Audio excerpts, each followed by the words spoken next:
I used to think sacrifice had an expiration date. You worked hard for someone you loved, they got on their feet, and eventually the burden lifted. That was the story I told myself every time I left one job and headed straight to another. My sister was smart. Smarter than me, probably. When she got accepted into a good university, everyone celebrated. I celebrated too. The difference was that after the celebration ended, I was the one figuring out how the bills would get paid. At first, it felt simple. I picked up extra shifts. I skipped vacations I couldn't afford anyway. I drove an aging car that seemed held together by luck and duct tape. Whenever tuition deadlines appeared, I found a way. My parents thanked me in the beginning. My sister thanked me too. Then the years passed. The gratitude disappeared so gradually that I barely noticed. Money transfers became routine. Rent assistance became expected. Text messages stopped sounding like requests. Can you send it today? I need a little extra this month. My landlord increased the rent. There was rarely a thank you attached anymore. I told myself it didn't matter. She was building a future. That future became the justification for everything. When she graduated, I felt proud in a way I can't fully explain. Watching her walk across that stage felt like proof that the struggle had been worth it. But graduation didn't end anything. The rent support continued, then came furniture, then occasional credit card emergencies, then lifestyle expenses that somehow became necessities. Every time I considered saying no, I remembered how much I had already invested. It felt easier to keep paying than to admit the arrangement had become unhealthy. The family adapted to it. That was the strangest part. Nobody ever sat down and decided I would become the family's financial safety net. It just happened.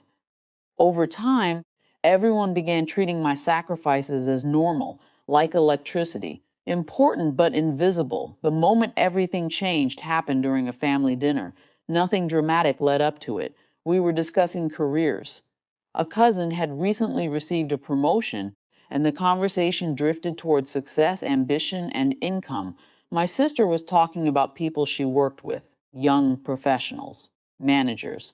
People moving up quickly. Someone joked that I worked too much. I laughed. Then my sister laughed too, except hers carried a different edge. Well, she said, lifting her glass, that's because he's kind of a loser. The table went quiet, not completely, just enough for everyone to hear it, enough for everyone to understand she meant it. I remember waiting for someone to object, my parents, a cousin. Anybody. Nobody did. A few uncomfortable smiles appeared. Someone looked down at their plate. Then the conversation moved on, as if nothing had happened. The silence hurt more than the insult. I didn't argue. I didn't defend myself. I finished dinner and went home. For several nights afterward, I couldn't stop thinking about that moment. Not because she called me a loser, because I realized she genuinely believed it. In her mind, success looked like her life: the apartment, the clothes, the freedom, the career. What she couldn't see was the invisible foundation underneath all of it, the extra shifts, the missed opportunities, the years I spent carrying expenses that weren't mine. For the first time, I asked myself a question I had avoided for years. What happens if I stop? A week later, I did. No announcement, no ultimatum. When the next rent request arrived, I replied politely, I won't be able to cover it anymore.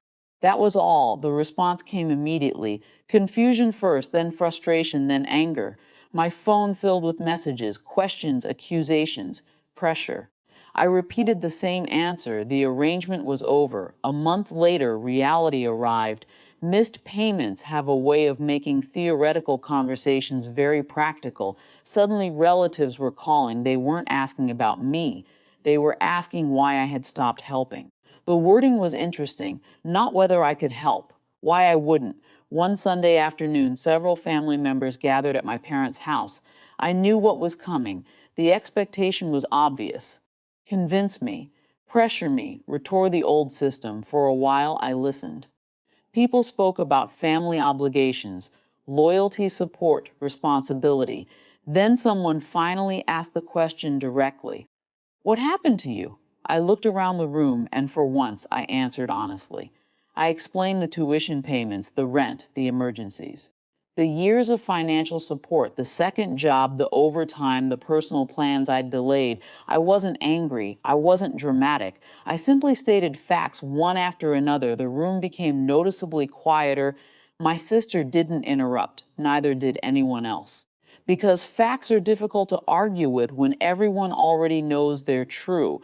For the first time, the family wasn't looking at me as the struggling older brother. They were looking at the person who had quietly funded opportunities many of them had taken for granted. The conversation ended differently than anyone expected. Nobody declared me right. Nobody apologized on the spot. Real life rarely works that way. But something shifted. The pressure disappeared. The argument stopped. And for the first time in years, my finances belonged entirely to me. My sister eventually moved to a smaller apartment. She adjusted. She had to. We still speak occasionally. Our relationship isn't what it once was. Maybe that's sad. Maybe it's necessary. I don't know. What I do know is that boundaries reveal things gratitude often hides. When support becomes expected, people stop seeing the cost. Sometimes the only way to make that cost visible is to stop paying it. I never got revenge. I never wanted revenge. What I got was something quieter. I stopped financing a version of family that only worked when I carried the weight alone. And once I put that weight down, nobody could honestly pretend it had never been there.